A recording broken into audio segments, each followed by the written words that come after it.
예, 안녕하세요. 세무사 이선영입니다. 오늘은 다주택자 중과에 대해서 살펴보는 시간을 갖도록 하겠습니다.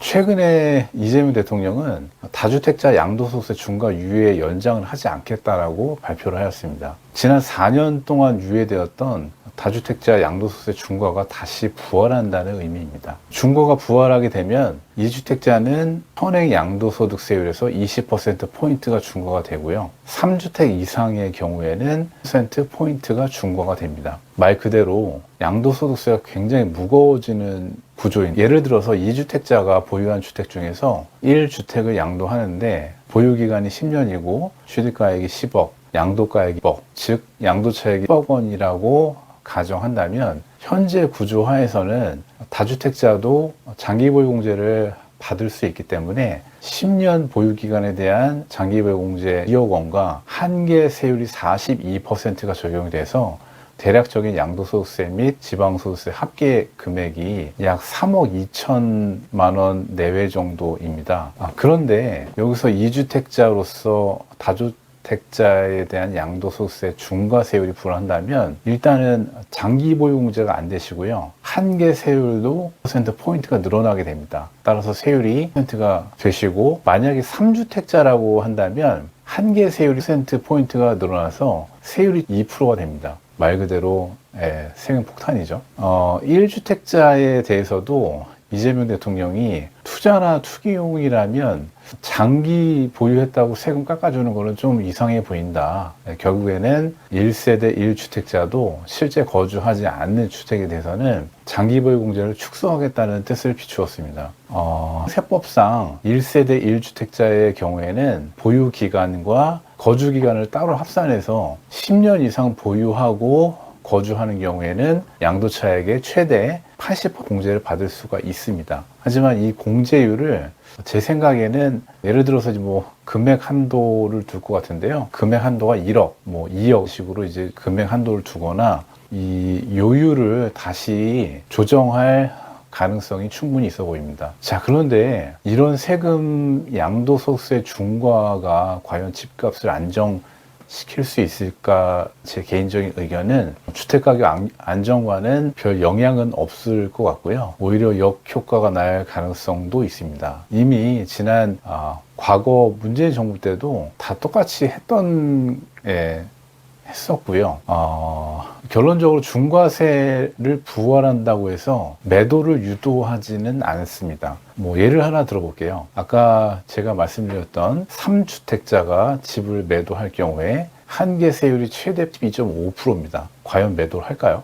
현실 세계에서는 대부분 매도를 하지 않습니다. 만약 매도를 한다고 해도 서울의 수도권 핵심 지역의 아파트는 중과세인 상태로 매도를 하게 되면은 엄청난 세금을 부담해야 하기 때문에 이렇게 세금을 많이 내고 매매할 바에는 그냥 우리 아들이나 딸에게 아니면은 배우자에게 증여를 선택하시는 경우가 훨씬 더 늘어나실 것 같고요. 그리고 양도소득세가 바뀔 때까지 보유할 가능성이 매우 높습니다. 특히 이제 부모 자식 간의 증여의 경우에는 10년 동안 2월과세가 적용이 되기 때문에 주택의 공급 물량이 더욱 더 줄어드는 효과가 발생합니다. 따라서 2026년 5월 9일 이후에 다주택자 양도소득세가 부활한다면 시장의 물량은 잠기고 주택 가격은 올라갈 가능성이 높습니다. 지금 현재 무주택자 분들이시고 앞으로 주택을 취득하실 계획이 있으시다면 5월 9일 이전에 급매로 나온 물건을 취득하시는 것을 추천드립니다. 그리고 유주택자 분들의 경우에는 선택을 하셔야 될 것 같은데요. 예를 들어서 이제 많이 받으셔서 과도한 레버리지를 끼고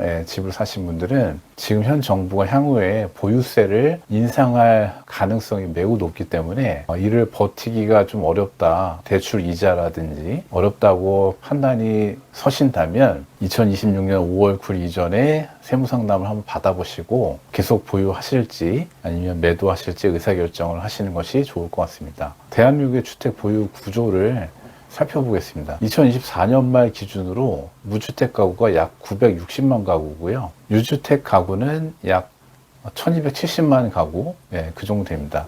그러니까 무주택이 약 43% 정도 되시고 유주택 가구가 약 57%. 유주택자 분들 중에서도 1주택 가구가 약 74% 정도, 2주택 이상은 약 15% 정도입니다. 그리고 이 3주택 이상이신 분들은 전체에 대략 2에서 4% 정도 수준으로 추정이 되시는데요. 이미 뭐 똘똘한 한 채로 많이 넘어간 그 상태 분들이 많으시고요. 그리고 사실 2주택자 이상 되시는 분들 중에서는 팔리지 않는 지방의 시골 주택이라든지 뭐 상속이 뭐 이런 증여 등으로 뭐 이런 비자발적인 이자분들도 상수 있기 때문에 시장에 나올 물량이 생각보다 많지 않을 수도 있습니다. 과거에 문재인 정부 시절에 아주 강력한 세금 정책이 시행이 됐었지만 그때도 매도 대신 증여를 선택하셨거나 아니면은 안 팔고 버티기 전략을 선택을 하셨던 분들,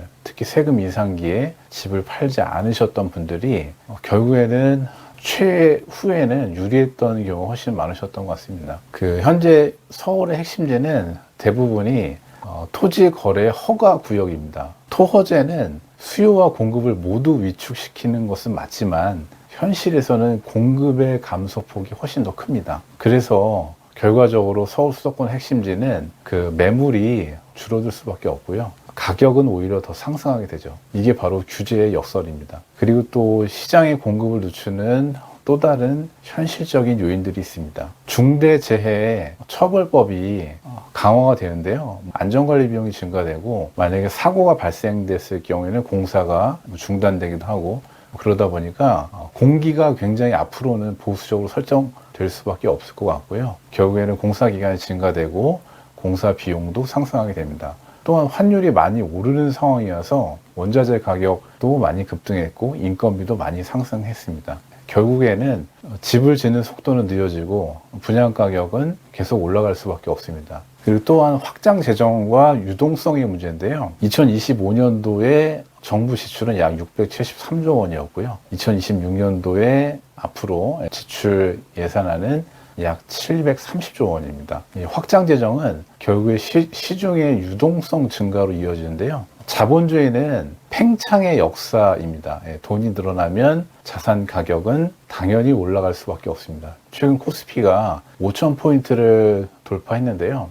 제 기억으로는 불과 삼성전자가 한 1년 전에 5만원대, 6만원대였는데 지금은 주가가 3배가 올랐죠. SK 하이닉스도 뭐 20만원, 30만원 했던 주가가 현재는 80만원 이상. 이 주식 시장에 있는 돈들이 앞으로도 계속 주식 시장에 머물러만 있지 않고 부동산으로 이동할 가능성도 충분히 있다고 생각합니다.